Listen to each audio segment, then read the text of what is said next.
E o presidente Lula disse que vai reagir comercialmente às tarifas impostas pelo norte-americano Donald Trump e falou até em uma eventual denúncia na Organização Mundial do Comércio.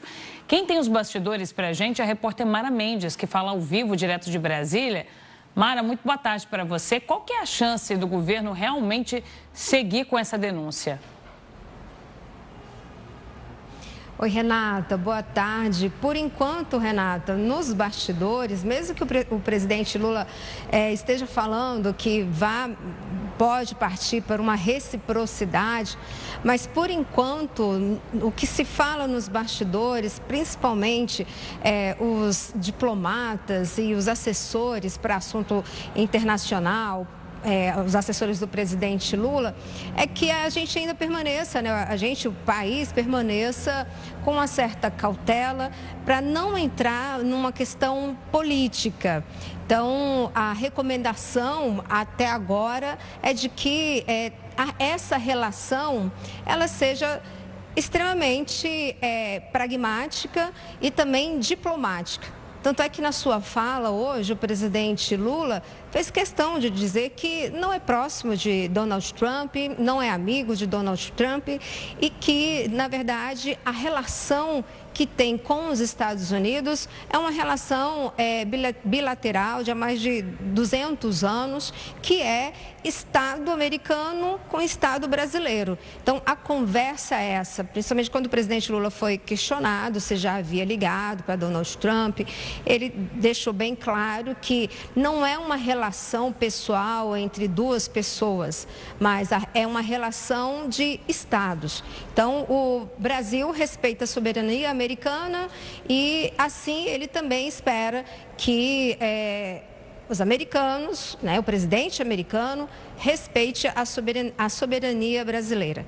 E aí, o que está em jogo nos bastidores? E por que é uma espera, Renata, mas ao mesmo tempo trabalhando o plano B, né? Os planos que o Brasil pode aí aderir caso realmente essa taxação se concretize. Porque nos bastidores, ainda assim, há uma expectativa de que essa taxação não se concretize, porque Donald Trump, ele assinou o decreto, mas para que essa taxa de importação sobre o aço seria, na verdade, aplicada só a partir do mês de março. Então, esse tempo que foi colocado para os diplomatas é como se ele quisesse uma negociação. Mas, de qualquer maneira, o Brasil já está trabalhando para poder responder à questão da reciprocidade. Mas, no momento, a expectativa é de fazer uma articulação entre os empresários brasileiros e empresários americanos, com a ajuda também do governo, porque a gente tem que deixar claro, e o governo tem deixado claro, que essa balança comercial entre Estados Unidos e Brasil, ela é páreo a páreo. Na verdade, Estados Unidos tem, ele traz para o Brasil, ele recebe, né, de questão de importação, do que ele importa para o Brasil, 7 bilhões a mais do que o Brasil também exporta para os Estados Unidos. Então, é uma balança quase igual na análise do governo. Geraldo Alckmin, que é o vice-presidente, também o ministro de Desenvolvimento, Indústria e Comércio, ele tem se reunido também com empresários, principalmente empresários do setor. E até mesmo diante, Renata, da questão não só da taxação do aço, mas também da fala de Donald Trump nessa semana, que disse que também vai equiparar, vai começar também a taxar outros produtos para poder fazer justiça em relação aos produtos norte-americanos também, que sofrem com a taxa de importação. Inclusive, conglomerados brasileiros já se pronunciaram até mesmo em relação à questão do etanol. Inclusive, já divulgaram notas dizendo que, na verdade, se Donald Trump tiver que ser justo também, já que ele quer taxar o etanol brasileiro, então ele tem que tirar a taxa do açúcar, porque são produtos que vêm da mesma origem. Então, há também uma expectativa dos brasileiros, dos empresários, conglomerados brasileiros, do setor de etanol, de biocombustível, de produção de açúcar, essa conversa também com os empresários americanos. Mas a articulação maior está em relação à questão do aço.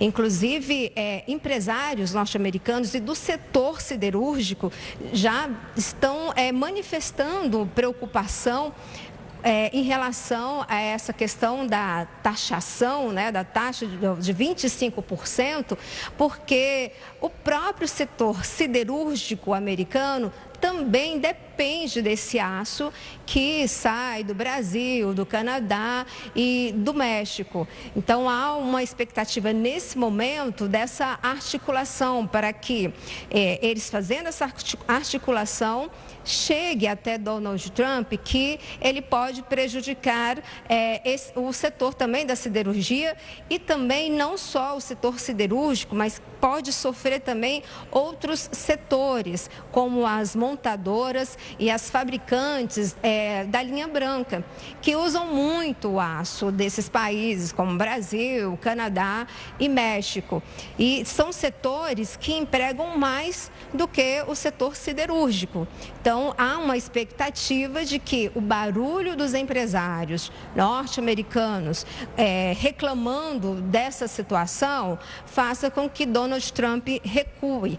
Mas se não recuar, Renata, a expectativa é que o governo realmente haja. O que se fala nos bastidores é o seguinte: o Brasil precisa trabalhar com Donald Trump na questão diplomática, pragmática, mas o Brasil também não pode demorar e passar uma imagem de passivo, porque os Estados Unidos, em termos de aço, também dependem do aço brasileiro. Então, há essa expectativa, que a primeira, que Donald Trump recue, e a segunda é entrar mesmo com a lista de reciprocidades que o Brasil pode tomar. Inclusive, desde a semana passada, Renata, que a equipe econômica, a equipe também do Ministério de Desenvolvimento, Indústria e Comércio, de Geraldo Alckmin, vem trabalhando para listar as possibilidades e os produtos que podem entrar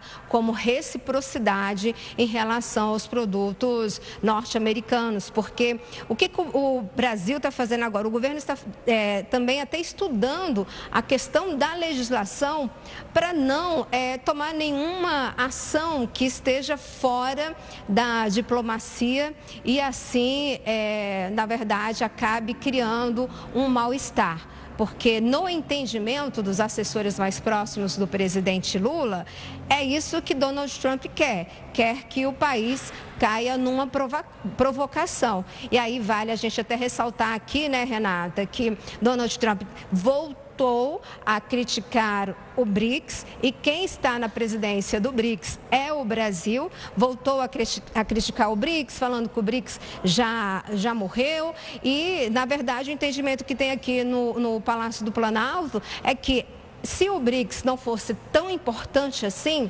Donald Trump nem falaria a respeito do BRICS. Só que toda oportunidade que o presidente norte-americano tem, ele fala em relação à questão do BRICS e principalmente nessa possibilidade de se colocar uma moeda local, que seria uma transação só entre os países. Essa moeda iria circular entre os países que compõem a cúpula do BRICS. E aí vale lembrar que o BRICS é formado por grandes economias emergentes, como a China e a Rússia, o Brasil, a África do Sul. Então, o que se tem nos bastidores é que, se Donald Trump está falando do BRICS, é porque porque há aí uma preocupação, principalmente em relação à questão da moeda. E vale lembrar que o Brasil é o país que mais na verdade, sugere essa questão da implementação de uma moeda do BRICS. Então, não é que o Brasil, foi isso que eu ouvi de uma fonte aqui no Palácio do Planalto, não é que o Brasil está passivo diante do que Donald Trump faz ou fala. O Brasil só quer mostrar para Donald Trump, o governo só quer mostrar para o presidente norte-americano que vai tratar essa relação dentro do pragmatismo e dentro também da questão diplomática, Renata.